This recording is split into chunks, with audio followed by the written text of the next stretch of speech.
Hey everyone, Assalamu alaikum. Welcome to Kafir Vlogs BD and welcome to brand new another video. This is your host Arfat Kobi Shahrukh. Guys, আজকে ভিডিওতে আমার সামনে দেখতে পাচ্ছেন Yamaha SZS version 2 2024 মডেলটা। আপনারা অনেকেই কমেন্ট করতেছিলেন যে এই বাইকটা কোথায় অ্যাভেলেবল পাবো, বর্তমান প্রাইস কত সেটা নিয়ে একটা ভিডিও তৈরি করার জন্য। তাই আজকে আমি চলে আসছি ডিএনএস মোটরসে। তাদের কাছে এটার দুইটা কালার অ্যাভেলেবল রয়েছে, একটা হলো ম্যাট ব্ল্যাক কালার আর একটা হলো ব্লু কালার। তাই আপনারা যারা বাইকটা পারচেস করবেন তাদের জন্য আজকে ভিডিওটা অনেক বেশি হেল্পফুল হবে। সো অবশ্যই ভিডিওটি প্রথম থেকে শেষ পর্যন্ত কন্টিনিউ করুন। আর বেশি কথা না বাড়িয়ে চলুন মূল ভিডিও শুরু করা যাক। তার আগে বলে নিই, আপনি যদি আমাদের চ্যানেলে নতুন দর্শক হয়ে থাকেন তাহলে অবশ্যই আমাদের চ্যানেলটি এখনই সাবস্ক্রাইব করুন এবং পাশে আসা বেল আইকনটি প্রেস করে দিন। এবং অলরেডি যারা সাবস্ক্রাইব করে ফেলেছেন তাদেরকে থ্যাংক ইউ সো মাচ।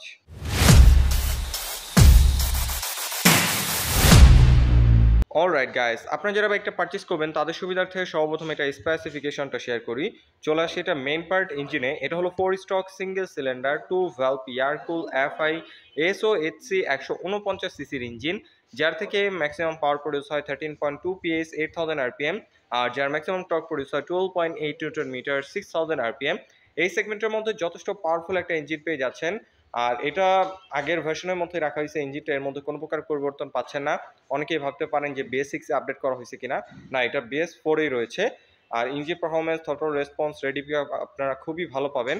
এর পাশাপাশি ব্রেকিংও ভালো দরকার। সো ব্রেকিং এটার মধ্যে রাখা হয়েছে সামনে 282 মিলিমিটারের হিউজ সাইজের একটা ডিস্ক এবং 2 পিস্টন বাইব্রেরি ব্রেক ক্যালিপার দেখতে পাচ্ছেন। আর রেয়ারে যদি নিয়ে আসি, এখানে আপনারা পেয়ে যাবেন 220 মিলিমিটার ডিস্ক আর সিঙ্গেল পিস্টন নিশিনের ব্রেক ক্যালিপার।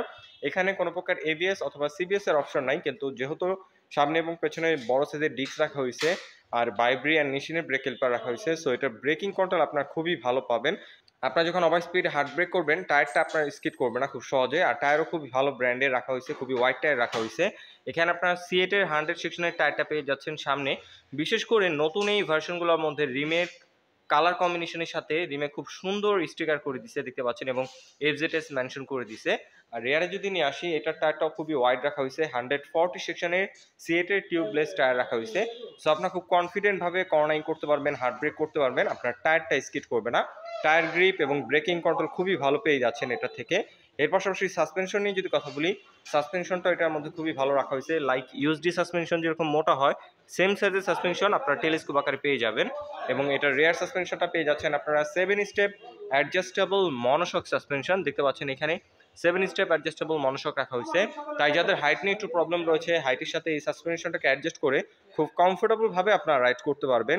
বিশেষ করে এটার সাসপেনশনটা খুবই সফট, আপনার ভাঙাচোরা রাস্তায় রাইড করলে বুঝতে পারবেন খুবই কমফোর্টেবলভাবে রাইড করা যায়। আর সিট নিয়ে যদি কথা বলি, এটার সিটটা স্পোর্টি সিট রাখছে, টুইন সিট। রাইডারের সিটটা খুবই ওয়াইড এবং খুবই কমফোর্টেবল। বাংলাদেশে FZ এর সিটটা খুবই জনপ্রিয়, এটার কয়েকটা কারণ রয়েছে। ইঞ্জিন পারফরমেন্স ভালো, ব্রেকিং ভালো, কমফোর্টনেস কন্ট্রোলিং ভালো বিশেষ করে। সো আপনার খুব কমফোর্টেবলভাবে বাইকটার মধ্যে বসে রাইড করতে পারবেন, কোনো সমস্যা হবে না। এবং যে পিলিয়ন রয়েছে সেও খুব কমফোর্টেবলভাবে বসতে পারবে। আর কুশনগুলো খুবই সফট রাখা হয়েছে। আর যারা 5 ফিট 2-3 মতো আছেন তারা খুব ইজিলি বাইকটাকে কন্ট্রোল করতে পারবেন, কোনো সমস্যা হবে না। এটার সিট হাইট হচ্ছে 790 মিলিমিটার। আর যে পিলিয়ন রয়েছে সেও খুব কমফোর্টেবল হয়ে বসতে পারবে। পিলিয়নের জন্য দেখতে পাচ্ছেন খুব সুন্দর এখানে একটা গ্রাব গ্রিল রাখা হয়েছে স্পোর্টি ডিজাইনে। আর টেল প্রোফাইল থেকে যদি বাইকটাকে এখন একটু দেখাই, দেখতে পাচ্ছেন টেল প্রোফাইল থেকে বাইকটাকে অনেক বেশি সুন্দর লাগতেছে। ইয়ামাহার একটা 3D লোগো রয়েছে আর হ্যালোজিং লাইট পেয়ে যাচ্ছেন আগের ভার্সনের মতোই, এখানে কোনো প্রকার পরিবর্তন পাচ্ছেন না। এবং ইন্ডিকেটরটা পেয়ে যাচ্ছেন ফ্লেক্সিবল হ্যালোজিং ইন্ডিকেটর। আর এই সাইডে যদি নিয়ে আসি, এখানে আপনারা পাবেন খুবই কিউট একটা ডিজাইনের অ্যাডজাস্ট পাইপ। এটার সাউন্ডটাও যথেষ্ট স্পোর্টি, আপনারা যখন বাইকটা রাইড করবেন তখন এটার সাউন্ডটা ফিল করবেন। এবং ফুটরেস হিসাবে রাইডার এবং পিলিয়নের জন্য অ্যালুমিনিয়ামের ফ্লেক্সিবল ফুটরেস রাখা হয়েছে। এই ছোটোখাটো জিনিসগুলো ইয়ামাহা সবসময় প্রিমিয়াম কোয়ালিটি দিয়ে থাকে। সো বরাবরের মতো এটার বিল কোয়ালিটি খুবই ভালো পেয়ে যাচ্ছেন। ওকে, এখন যদি এটার ফ্রন্ট লুক নিয়ে কথা বলি, ফ্রন্ট লুকটা দেখতে পাচ্ছেন বডি ডিজাইন সেম আগের ভার্সনের মতোই রাখা হয়েছে, জাস্ট কালার কম্বিনেশনটা পরিবর্তন করা হয়েছে। হেডলাইটটা আগের মতোই হ্যালোজিং পেয়ে যাচ্ছেন। চাইলে এটার মধ্যে LED লাইট ইনস্টল করতে পারবেন। আর এটা সিটি লাইটের জন্য মোর দ্যান এনাফ, কিন্তু আপনার হাইওয়ে রাইড করলে অবশ্যই এক্সট্রা ফগ লাইট আপনাদের ইনস্টল করতে হবে। আর চাইলে আপনাদের LED লাইট এখানে ইনস্টল করতে পারবেন, সমস্যা নাই।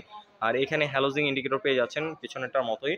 আর কালার কম্বিনেশন গ্রাফিক্স নিয়ে যদি কথা বলি, আমার সামনে রয়েছে ম্যাট ব্ল্যাকের মধ্যে হোয়াইট এবং রেডের কম্বিনেশনটা দেখতে পাচ্ছেন। এখানে খুব সুন্দর একটা স্টিকার করে দিচ্ছে এবং ফুয়েল ট্যাঙ্কের যে গ্রাফিক্সটা এটাও খুবই সুন্দর। এখানে ফুয়েল ইনজেক্ট মেনশন করে দিছে, এফজেডএস মেনশন করে দিছে এবং এখানে এফজেডএস মেনশন করে দিছে, ইয়ামাহা মেনশন করে দিছে। মানে কালার কম্বিনেশনটা খুব সুন্দর করছে। এটার মধ্যে আরেকটা যেটা কালার রয়েছে ব্লু কালার, ওটাও খুবই সুন্দর। তাই যারা এই বিশেষ করে 2024 সালের ভার্সনটা পারচেজ করতে চাচ্ছেন, আমি বলবো অবশ্যই ডিএনএস মোটরসের সাথে যোগাযোগ করে ফেলুন, তাদের কাছে বাইকগুলো অ্যাভেলেবল রয়েছে। আর এই সাইডে যদি নিয়ে আসি ফুয়েল ট্যাঙ্কের উপরে, দেখতে পাচ্ছেন এখানে একটা ব্ল্যাকের শেড রয়েছে, এটার কারণে আরো অনেক বেশি সুন্দর লাগতেছে, শাইনিং ব্ল্যাক। আর ককপিট ভিউটা দেখতে পাচ্ছেন খুবই সুন্দর। আপনারা এখানে পুরোপুরি ডিজিটাল মিটার পেয়ে যাচ্ছেন। রেগুলার রাইডের জন্য যে সব ইনফরমেশন দরকার সব ইনফরমেশন টুকটাক এখানে শো করবে। হ্যাঁ, আগেই বলে রাখি এখানে কোনো প্রকার ডিজিটালি গিয়ার ইন্ডিকেটর নাই, এটা অনেকেরই কমপ্লেন রয়েছে। যেহেতু আগের ভার্সনটাও এই কমপ্লেনটা ছিল, তো এটা যেহেতু আপডেট করছে অবশ্যই গিয়ার ইন্ডিকেটরটা দিলে ভালো হতো। আর এখানে হ্যান্ডেলবার হিসেবে পেয়ে যাচ্ছেন আপনারা পাইপ হ্যান্ডেলবার, এটার কন্ট্রোলিং খুবই ভালো। বিশেষ করে সিটিং পজিশনের সাথে খুব সুন্দরভাবে এটার হ্যান্ডেলবারের পজিশনটা অ্যাডজাস্ট করা হয়েছে।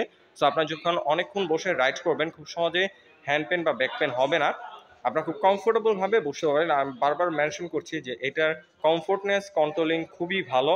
আপনারা অনেকক্ষণ বসে লং টাইম রাইড করলেও হ্যান্ড পেন বা ব্যাক পেন হবে না। আর কন্ট্রোলিং সুইচ নিয়ে কথা বললে এখানে আপনারা ইঞ্জিল কিল সুইচটা পেয়ে যাচ্ছেন এবং এখানে কোনো প্রকার লাইট অন অফ করার সুইচ নেই, আফটার মার্কেট আপনাদের ইনস্টল করতে হবে। এবং নিচে সেলফটা রয়েছে, আর বাইকটাকে শুধুমাত্র আপনারা সেলফের সাহায্যে স্টার্ট করতে পারবেন, কোনো প্রকার কিক স্টার্টের সুবিধা এখানে নাই। আর এই সাইডে যদি নিয়ে আসি, এখানে আপনারা পাসিং সুইচটা পেয়ে যাচ্ছেন, হাবিম লোবিম সুইচটা রয়েছে এবং নিচে ইন্ডিকেটর সুইচটা পেয়ে যাচ্ছেন এবং তার নিচে হর্নের সুইচটা। আর সুইচের বিল কোয়ালিটিও আমার কাছে ভালো লাগতেছে। এই প্রাইস সেগমেন্ট চিন্তা করলে সুইচের বিল কোয়ালিটি যথেষ্ট প্রিমিয়াম রাখার চেষ্টা করছে। শুধু সুইচ না, বডির যে কোনো কিট বলেন, যে কোনো ম্যাটেরিয়াল বলেন অথবা কালারের কোয়ালিটি বলেন, এই সেগমেন্টের মধ্যে যথেষ্ট প্রিমিয়াম কোয়ালিটি। আপনারা যখন বাইকটা রাইড করবেন অথবা ফিজিক্যালি দেখবেন তখন আপনাদের কাছেও ভালো লাগবে। আমি যদি কালারটা একটু দেখানোর চেষ্টা করি, এই ম্যাট কালারটা খুবই প্রিমিয়াম লাগতেছে, আপনারা সামনাসামনি দেখলে বুঝতে পারবেন। ক্যামেরায় কতটুকু বোঝাতে পারছে আমি জানি না। আর পেছনেও এই সাইডে দেখতে পাচ্ছেন নতুনটার মধ্যে গ্রাফিক্স করে দিছে খুব সুন্দর, এজেডএস মেনশন করা এবং ভার্সন 2 মেনশন করে দিছে এখানে। মানে টেল প্রোফাইলের এই সাইড থেকেও গ্রাফিক্সটা খুব সুন্দর করছে তারা। আর এখন যদি এটার গ্রাউন্ড ক্লিয়ারেন্স নিয়ে কথা বলি, এটার এফজেডএস ভার্সন 2 এটার গ্রাউন্ড ক্লিয়ারেন্স রাখা হয়েছে 160 মিলিমিটার, যেটা বাংলাদেশের যে কোনো রাস্তায় আপনারা খুব ইজিলি রাইড করতে পারবেন। স্পিড ব্রেকার অথবা ভাঙাচোরা রাস্তা বাজের সম্ভাবনা খুবই কম। এর পাশাপাশি এখানে আপনারা সিঙ্গেল হর্ন পেয়ে যাচ্ছেন, ডুয়েল হর্ন ব্যবহার করা হয়নি এবং বিল্ট ইন আপনারা এটার মধ্যে বাম্পার পেয়ে যাবেন। যেহেতু বাইকটা এখন শোরুমে রয়েছে, সো বাম্পার এবং মিররটা ইনস্টল করা হয়নি, কিন্তু আপনারা যখন বাইকটা পারচেজ করবেন ডেলিভারির সময় তারা বাম্পার এবং মিরর ইনস্টল করে দিবে। আর বর্তমানে অনেক বড় বড় ব্র্যান্ডের বাইকে দেখবেন যে কস্ট কমানোর জন্য বিল্ট ইন বাম্পার দিচ্ছে না, সেখানে 1000 থেকে 1200 টাকার মতো চলে যায়। সো এই বাইকটা যদি আপনারা পারচেজ করেন তো এক্সট্রা হ্যাসেলটা আপনাদের নিতে হবে না। আর এটা ওয়েট নিয়ে যদি কথা বলি, এটা ওয়েট হচ্ছে 133 কেজি। ওয়েট ডিস্ট্রিবিউশনটাও যথেষ্ট সুন্দরভাবে করা হয়েছে। আপনারা যখন বাইকটা রাইড করবেন আপনার মনে হবে না যে বাইকটা সামনে ভারী পেছনে হালকা, খুব সুন্দরভাবে এটা ওয়েট ডিস্ট্রিবিউশন করা হয়েছে। আর এটা ফুয়েল ট্যাঙ্ক মাইলেজ নিয়ে যদি কথা বলি, এটা ফুয়েল ট্যাঙ্ক ক্যাপাসিটি হচ্ছে 12 লিটার, যার থেকে আপনার অ্যাভারেজ পার লিটার মাইলেজ পেয়ে যাবেন 40 থেকে 45 এর মতো অ্যাভারেজ, যেটা এই সেগমেন্ট চিন্তা করলে আসলে হিউজ। যেহেতু ইঞ্জিন পারফরমেন্স ভালো পাচ্ছেন, টায়ার দুটো ওয়াইড, ব্রেকিং কন্ট্রোল ভালো, সো এই সেগমেন্ট চিন্তা করলে এটার মাইলেজটাও বেটার পেয়ে যাচ্ছেন আপনারা। সো আপনারা যারা ইয়ামাহা এক্সজেডএস ভার্সন 2 2024 মডেলটা পারচেজ করবেন, আমি বারবার বলছি ডিএনএস মোটরসের সাথে যোগাযোগ করে ফেলুন, আমি তাদের ডিটেলস ইনফরমেশন ভিডিও ডিসক্রিপশনে দিয়ে রেখেছি। সো এখন যদি এটা বর্তমান অফিসিয়াল প্রাইসটা আপনাদের সাথে শেয়ার করি, এটার প্রাইস জানানোর আগে আমি এটার আগের ভার্সনের প্রাইসটা একটু বলে দিই। এটার প্রাইস হচ্ছে অফিসিয়ালি 2,39,000 টাকা আগের ভার্সনটা। সো ওইটার থেকে এটার প্রাইসটা 2,500 টাকা বেশি, 2,41,500 টাকা এটার বর্তমান অফিসিয়াল প্রাইস। আগের ভার্সনের থেকে এটার প্রাইসটা 2,500 টাকার মতো বাড়ানো হয়েছে। আর এর মধ্যে অনেক বড় একটা ক্যাশব্যাক অফার রয়েছে। ক্যাশব্যাক অফারটা হচ্ছে 8,200 টাকা। বর্তমানে 8,200 টাকা ক্যাশব্যাক অফার দিয়ে বাইকটা ডিএনএস মোটরস থেকে আপনারা পারচেজ করতে পারবেন। সো আমি তাদের ডিটেলস ইনফরমেশন ভিডিও ডিসক্রিপশনে দিয়ে রেখেছি।